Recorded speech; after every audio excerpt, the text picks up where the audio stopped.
Hey guys, Tess here. You can find me at www.itsyourtherapy.com. I am a clinical therapist or a psychologist, mental health counselor, as they often call us, and I am here to talk to you about burnout. So, I'm wondering if you've ever had those days where you just feel like you are running on empty, where you just feel that everything that you're pouring out, just nothing's coming back, or not enough is coming back to really help you feel like your energy has reached an equilibrium where you're able to feel purposeful and energized and victorious. So I definitely have had those days. Even therapists, yes, have those days where they just feel burnt out. Like, working with people, there's a lot of emotions and just a lot of energy output. And unless I'm doing my own validation, then I'm not feeling that input. Or I can also reach out to my colleagues, my peers, and my mentors and my own therapist to get my fill that way. Or, if spiritually, sometimes people use, they're religious or they're religious or they have their faith, that often fills them. But anyways, this video is just to talk to you a little bit about the signs of burnout, and so that you can realize, okay, I'm definitely headed that direction. What do I need to do to fill my tank up? Maybe I need to do those lists of things. And there is a video that I'm going to link in the comments below on what are those things that you could do, just some ideas if you don't already know already. But I encourage you to make a list of your own, at least 10 things that you can kind of go to distract yourself, to use your time to fill your cup again, okay? And create them within your schedule as habitual. But as we know, life gets out of balance and we're not always going to be in balance. So to have this list and refer to it is going to be very beneficial for you. So here are the signs that you're on the verge of burnout. Identifying the symptoms are not feeling rested after a full night's sleep. So you've slept already your 8 hours and still you feel like you could sleep 10 more. That is definitely a sign that you're on the verge of burnout. The second is feeling anxious more often than you normally would. So just feeling on edge or very restless is another sign.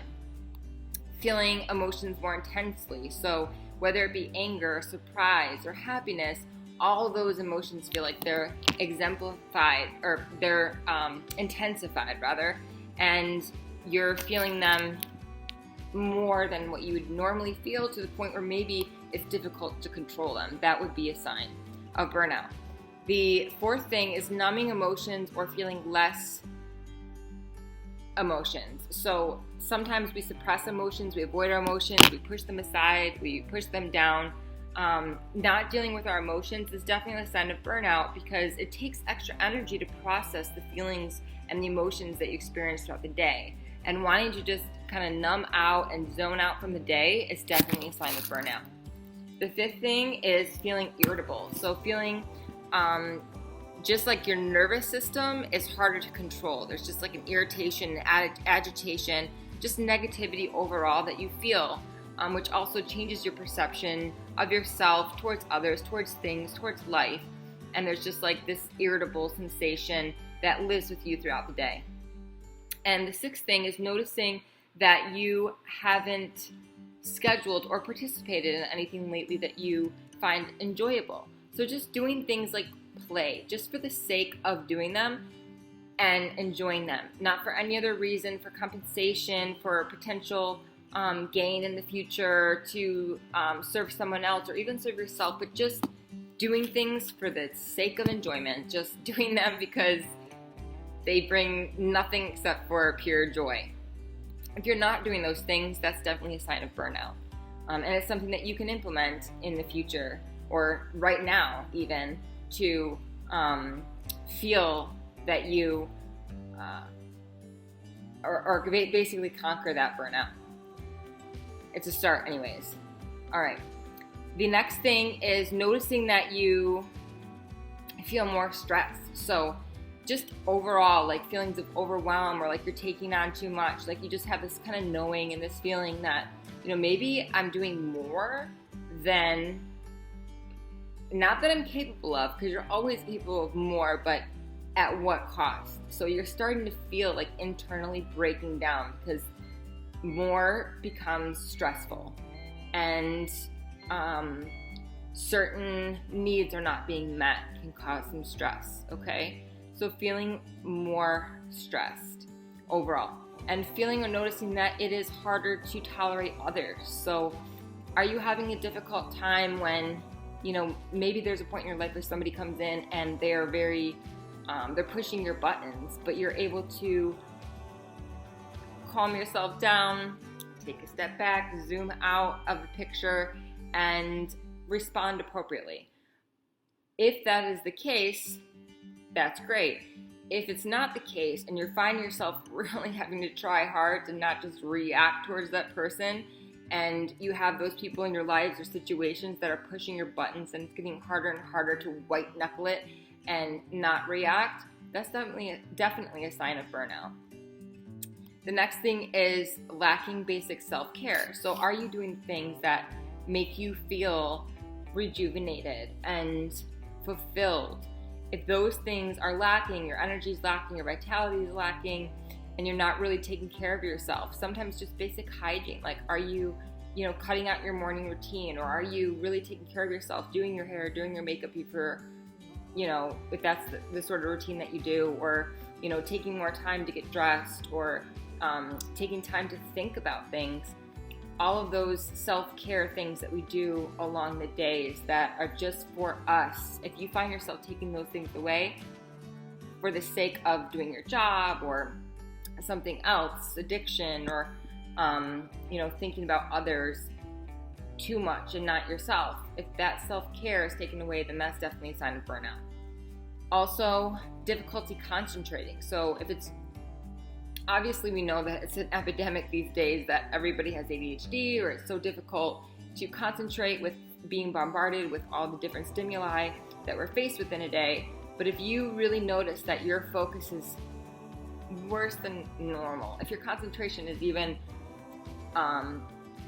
if it's even more difficult for you to concentrate than normal, then that's definitely a sign of burnout. Like if you are reading the same paragraph over and over and over, if you just don't have the time to enjoy those leisure books, and those leisure books become overwhelming instead of enjoyable, or you are finding yourself in conversations where you just can't remember what was just said, or you just feel very unfocused at work and you're trying to do something and it's difficult for you to finish, you take a break and you take too many breaks, or basically it's difficult for you to focus and you're noticing it even more than usual.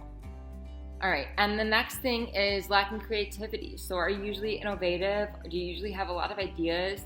Does that feel like it's being squashed? That's definitely a sign of burnout, because our minds are developed to think creatively, and sometimes we can have very rigid thinking, which is different if we're in that behavior pattern, that loop of thinking where we're just constantly rigid thinkers and we're not really exploring other ideas and being open-minded. That can create a lack of creativity, but that's another subject. But when we're talking about just lack of creativity in general, from burnout at least, then it has to do with just feeling that you normally are creative, but you want to be creative and you have the time and the resources, but the creative ideas are just not coming. Like it's so much harder to find a solution for things, and then maybe you develop an even more rigid way of thinking, and can feel stuck a lot of times, and maybe just hitting a wall. The next thing is lacking energy for doing what you normally love doing. So are there some things in your life that you love doing, but you're just like, I don't want to do that. I don't have the time for that. I don't have the energy for doing that.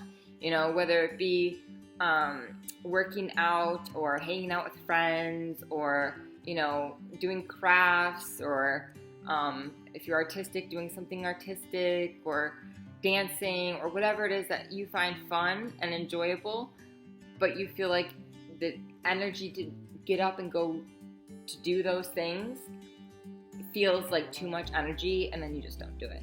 That's definitely a sign of burnout. And often just doing it sometimes can help break that pattern. lacking innovation and solution-oriented ideas kind of goes along with the idea of creativity. So just knowing that in your job, if you usually are solution-minded and it's so difficult to come up with solutions, then you know that your brain is too fatigued and you need that rejuvenation, that you're headed towards burnout.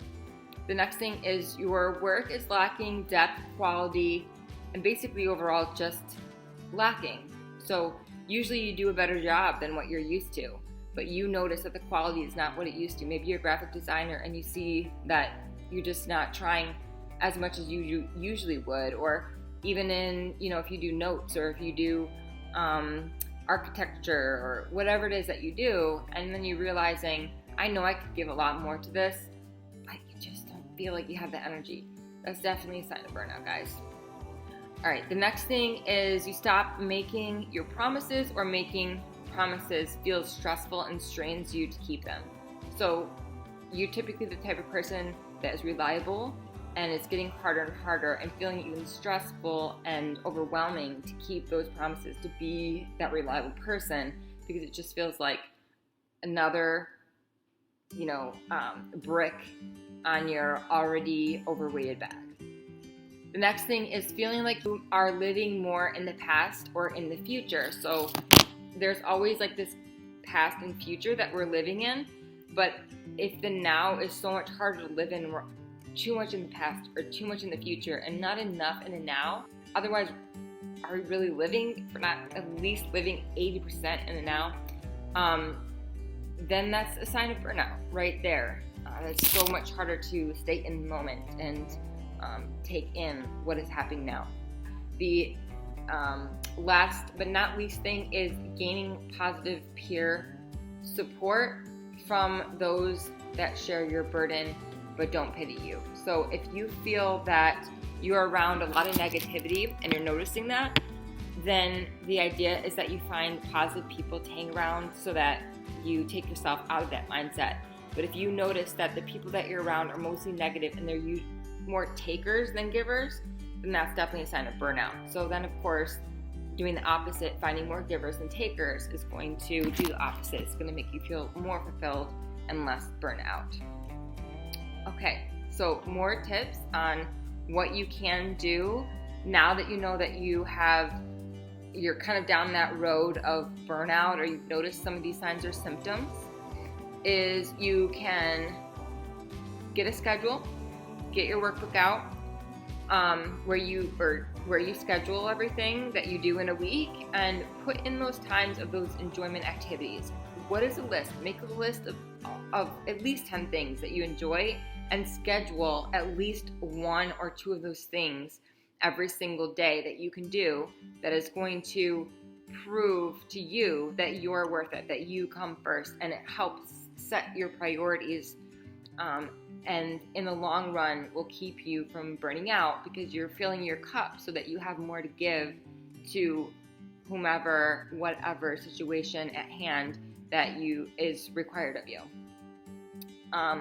Increasing self-care, so scheduling in some of those times that are just for you, whether it's taking a bath or listening to music or meditating or sewing your clothes or whatever it is, that is just maybe 30 minutes a week is enough, but it's something is better than nothing, and you can make it very small and incremental. In fact, the latest research shows the smaller the goal, the more incremental, the more likely it is that you'll do it. So I really encourage you just to create a small goal this week and just do one thing and work your way up to some larger goals, or doing it with more frequency, duration, and time.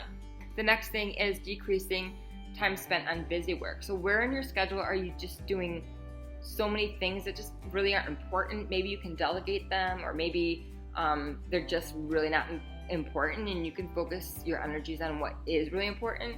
So take a look at your time and where it's going. Maybe make a list of all the things that you do in a day, and by looking at your schedule, find out what is really paramount, stick to those things, and all those other little things, either discard them, delegate them, or put them on the schedule for the next day, because most likely they're not that important if they can wait the next day. And if you don't get to them the next day, maybe some of them, or that day, maybe the next day, some of them might not even be relevant for that next day, and they'll naturally erase themselves from the list. If that's not the case, then you can always reevaluate the next day, but they're obviously not important if you can put them off until the next day. The next thing is scheduling time for meditation. So this is something that has been researched, and if you're not into meditation and you prefer the word prayer or you prefer another word, then feel free to do that. But the goal is that you spend some time just focusing. 20 minutes a day really is what they say is supposed to increase your productivity 20%. And it also shows amazing neurological benefits just through the use of not necessarily clearing your thoughts, but taking time to slow down, to just watch your thoughts as they go by, or focus on the five senses. That's what you see, what you hear, what you smell, what you think, what you hear, what you see, what you smell, what you taste, and what you can touch. But using these things to stay in the now and meditate on maybe a mantra or a feeling, or just watching your thoughts. So there's lots of different techniques out there. I can't really go into the extent of what meditation is in this short video, but that's just some ideas. The next thing is scheduling time for productive relaxation. So that is, reading or doing something relaxing. Maybe it is just something that takes your mind away from everything, and you do that for a certain amount of time. So this is not coming home from work and going on the TV and spending, 6 hours on the TV and just vegging out. That's not what this is. Journaling can be very helpful. Doing something that is engaging, that allows you to process, like walk in nature.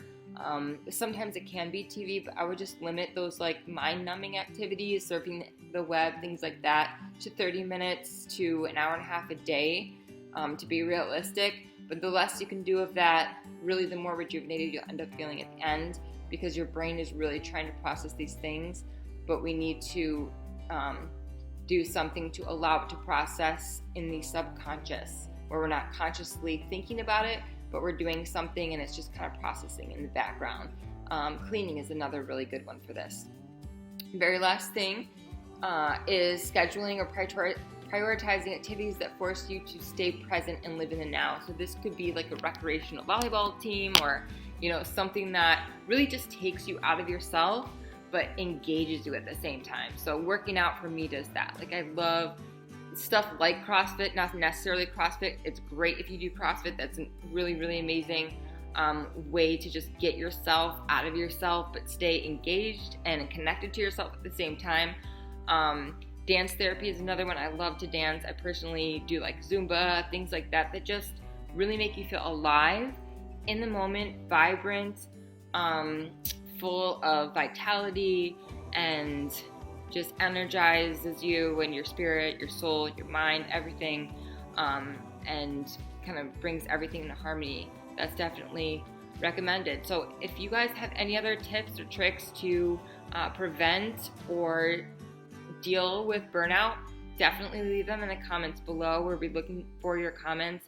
If you have any other signs that you've noticed that you're headed towards burnout, please share those. All information is welcome that has to do with these topics, and we look forward to hearing from you.